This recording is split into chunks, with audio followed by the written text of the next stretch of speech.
ఎడారిలో సెలయేర్లు జూన్ 13. నా శాంతినే మీకు అనుగ్రహించుచున్నాను. యోహాను సువార్త 14:27. ఇద్దరు చిత్రకారులు ప్రశాంతత అనే దాని మీద తమకున్న ఆలోచనని బొమ్మ రూపంలో గీశారు.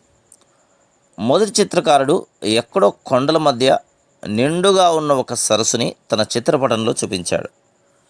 రెండో అతను తన కాన్వాస్ మీద భీషణమైన ఓ జలపాతాన్ని, దాని నురుగులపైన వంగి రేపో మాపో కూలిపోతుందేమో అన్నట్టుగా ఉన్న ఒక చిన్న చెట్టు, దాని కొమ్మ మీద జలపాతపు జల్లుకి దాదాపుగా తడుస్తూ తన గూటిలో కూర్చుని ఉన్న ఓ చిన్న పిచ్చుక.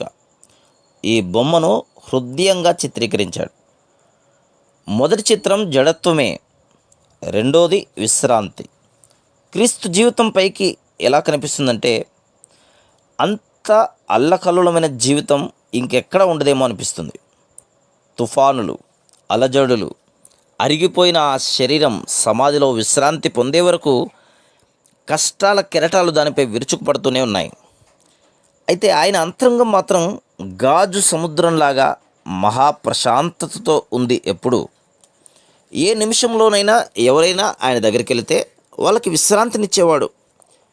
ఆ రోమా వేట కుక్కలు ఆయన్ని యెరూషలేము వీధుల్లో హింసించబోయే తరుణంలో కూడా తన శిష్యులకి తుది కానుకగా తన శాంతిని అనుగ్రహించాడు.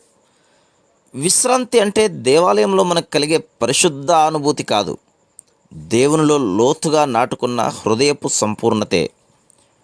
నీ మనోవేదనలో నా శాంతిని ఇస్తాను, విశ్రాంతితో ఉపశమింపజేస్తాను. ప్రార్థనల వల్ల ఫలితం లేకున్నా నా శాంతి నీకిస్తాను. నా వాగ్దానాలు వాస్తవాలని తెలియజేస్తాను. ఒంటరితనంలో నా శాంతిని ఇస్తాను. రాత్రి వేళనే నైటింగేల్ తీయగా పాడుతుంది. శత్రువులు నిందలేసినప్పుడు నా శాంతిని ఇస్తాను. నిందల్లో నా సహవాసాన్ని రుచి చూపిస్తాను.